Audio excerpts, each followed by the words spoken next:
آپ کو معلوم ہے کہ بنو امیہ نے ابتدا ہی میں جو جاگیریں دی تھی، اسلام کا جو مجدد اول تھا عمر بن عبدالعزیز رحمۃ اللہ علیہ، جب وہ آئے ہیں انہوں نے سارے وثائق منگوائے ہیں، ساری دستاویزات منگوائی ہیں، اور کینچی کے ساتھ قطر کے پھینک دیا، سب زمینداریاں اور سب جاگیرداریں ختم۔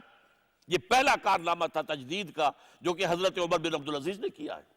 اس کے علاوہ تو ابھی وہاں کوئی اور خرابیاں آئی نہیں تھی، نہ غلط عقائد کا معاملہ آیا تھا، نہ کوئی اور فلسفے غلط آئے تھے، یہی ایک چیز تھی۔ اور اس کے بعد ہمارے ائمہ اربعہ میں سے دو چوٹی کے جو دو ہیں، جو اصحاب روایت ہیں، ان میں امام مالک گل سرسبد، اور جو اصحاب درایت ہیں، جو قیاس پر اپنا جو معاملہ جو ہے اس کو بھی قائم کرتے ہیں، ان کے سربراہ امام ابو حنیفہ، دونوں کے نزدیک مزارعت حرام مطلق ہے، حرام مطلق، جس کی زمین ہے وہ کاشت کرے۔ اس موضوع پر ایک کتاب بھی میں نے شائع کی تھی، اسلام اور نظام زمینداری، مولانا محمد تحسین صاحب کی، جس میں یہ حدیث کم سے کم 10 حصوں 10 طرق سے آتی ہے، جس کے پاس زمین ہے یا خود کاشت کرے یا اپنے بھائی کو دے دے، لیکن اس میں سے ایک دانہ بھی پیداوار کر لینے کا وہ روادار نہیں ہوگا۔ وہ زراعت، وہ ظالمانہ نظام، کہاں ہے وہ سوشل جسٹس؟ کہاں ہے وہ سلونی دور خلافت راشدہ کا؟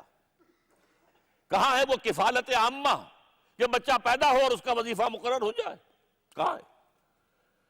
جاگیرداری، زمینداری، کسان ہاری، ان کی خون اور محنت پسینے کی کمائی پر عیش کرتا ہے جاگیردار اور زمیندار۔ اس کے بچے انگلستان اور امریکہ میں تعلیم حاصل کرتے ہیں، اور جس کے خون اور پسینے کی کمائی پر وہ عیش کر رہا ہے، اس کو نہ دوا ملتی ہے، نہ تعلیم ملتی ہے، نہ اس کے بچے کے لیے کہیں اسکول میں داخلہ ملتا ہے۔ یہ سارا نظام جو ہے، اور اب جو تہذیبی یلغار آئی ہے وہ آ چکی تھی، مغرب کی طرف سے آئی تھی، جو کلچرل ریولوشن انگریز لایا تھا اپنے نظام تعلیم کے ذریعے سے، یقیناً اس سے جو ہے ہمارے ہاں وہ تہذیبی اقدار مغرب کی آ گئی تھی، لیکن ابھی ذرا ایلیٹ طبقے تک تھی، اونچا طبقہ، زیادہ سول اور ملٹری بیوروکریسی وغیرہ کے اندر وہ تہذیب، وہ تمدن، وہ اٹھنا بیٹھنا، وہ نشست و برخاست، وہ وضع قطع، وہ زیادہ ان میں تھی۔ اب جو ہے وہ وسیع پیمانے پر آ رہی ہے، بلکہ اب تو ہمارے اوپر دو طرفہ یلغار ہو رہی ہے۔ مغرب کی یلغار تہذیب کے اعتبار سے، جو کہ اب ختم کرنے پر، کلیش آف سیویلائزیشنز، ہنٹنگٹن نے جو کتاب لکھی، اب وہ مسلمانوں کی تہذیب کو برباد کرنے پر اوپنلی، کھل کر ان کی بات جو ہو رہی ہے اس میں اب کوئی ڈھکے چھپے کوئی بات نہیں ہے، اس لیے کہ اب وہ سول سپریم پاور آن ارتھ ہیں، انہیں کوئی خدشہ نہیں، کسی کا ڈر نہیں، لہذا۔ اور دوسری طرف سے جو ہمارے پاس سیلاب آ رہا ہے وہ ہندوستان سے آ رہا ہے۔ اب جو نارملائزیشن سے زیادہ معاملہ ہو رہا ہے، اب جو ہمارا اور ان کا جو ہے آنا جانا اور دوستی کی پینگیں اور محبتیں، اب اس کا کیا ہو رہا ہے؟ ہماری تہذیب کا۔ سونیا گاندھی نے بہت پہلے یہ الفاظ کہے تھے کہ "We have already conquered Pakistan culturally. Go and see the video shops of Karachi. They are full of the films of the videos of Indian films." وہ تہذیب و تمدن آ گئی ہے۔ پچھلے دنوں شاید آپ نے اخبار میں بہت سے لوگوں نے پڑھا ہو، ایک کالم نگار نے کالم لکھا تھا کہ ایک صاحب، ہمارے ایک ساتھی کی دوست کی والدہ کا انتقال ہو گیا، میں تعزیت کے لیے گیا، وہ بہت رو رہا تھا، دلاسا دیا، بھائی ٹھیک ہے بس صبر کرو۔ اس نے کہا میں صرف اپنی والدہ کے انتقال پر نہیں رو رہا، میں تو رو رہا ہوں اس بات پر کہ میری 8 سال کی بچی نے مجھ سے یہ کہا ابا جان ہم اپنی دادی اماں کی ارتھی کو آگ کب دکھائیں گے؟ یہ ہے آپ کی نسل جو ہندوستانی فلمیں دیکھ کر جو بھی ان کی تہذیب ہے، ان کا تمدن ہے، ان کا، وہ آپ کی نئی نسل جو ہے وہ سیکھ رہی ہے۔ بہرحال اس انحراف کا عظیم انحراف اللہ نے وعدہ کیا تھا، فَيَنْظُرَ كَيْفَ تَعْمَلُونَ، پھر ہم دیکھیں گے تم کرتے کیا ہو۔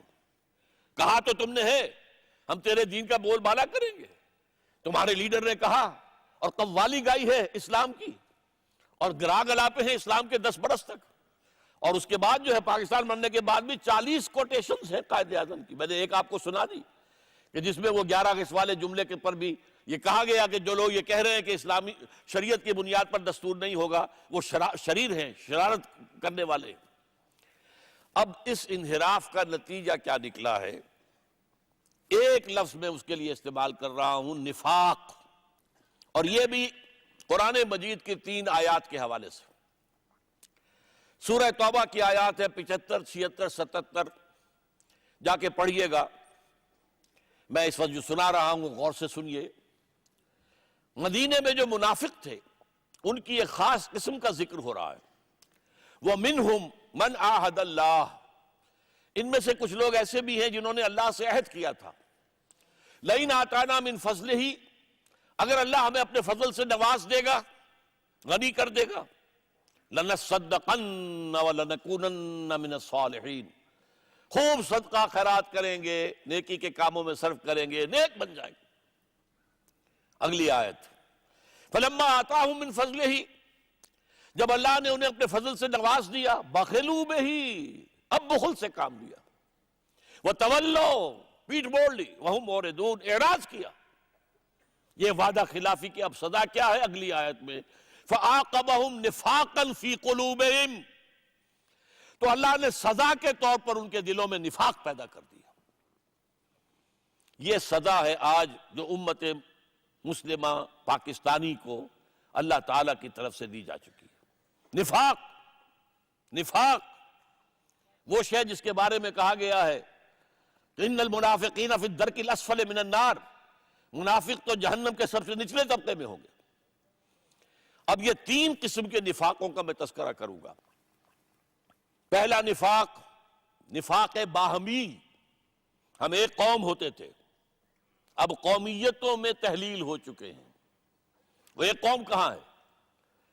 ڈھونڈ اب ان کو چراغ رخ زیبا لے کر، اب تو عصبیتیں ہیں، صوبائی عصبیتیں ہیں، ایتھنک ہیں، علاقائی ہیں، لسانی ہیں، پھر مذہبی اختلافات ہیں، اور ان کی تلخی ہے۔ کہاں ہے وہ قوم؟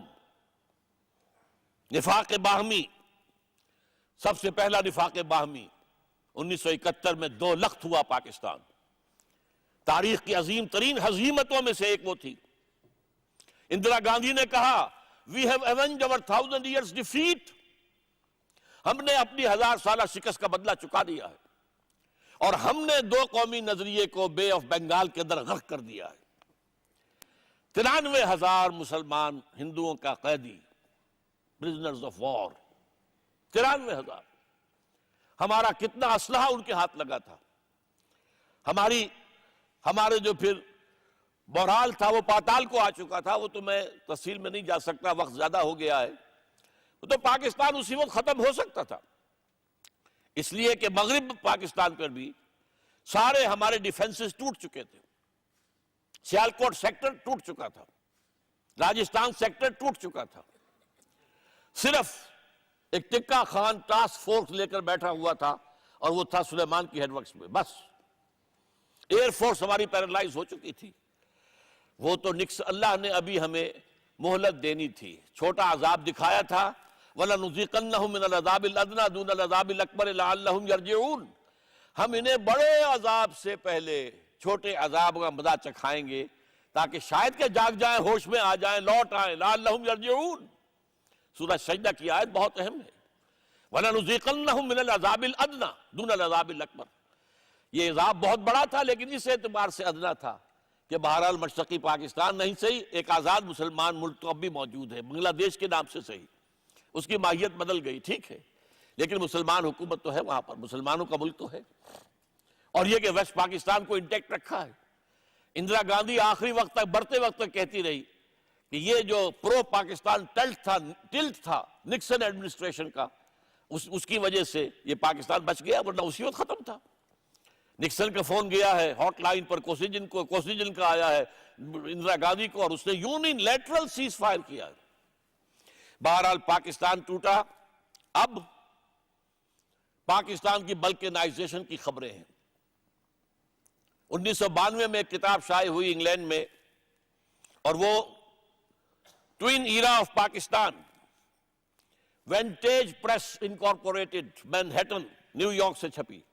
لکھنے والا ایک مسلمان، ابو المعالی سید، جو پیدا ہوا بہار میں، پاکستان بننے کے بعد چلا گیا والدین کے ساتھ مشرقی پاکستان، وہاں سے آیا مغربی پاکستان، ایم اے کراچی سے کیا، پھر آگے جا کے مغربی یونیورسٹیوں سے کئی پی ایچ ڈیز کی۔ اس نے کتاب لکھی، اور لکھا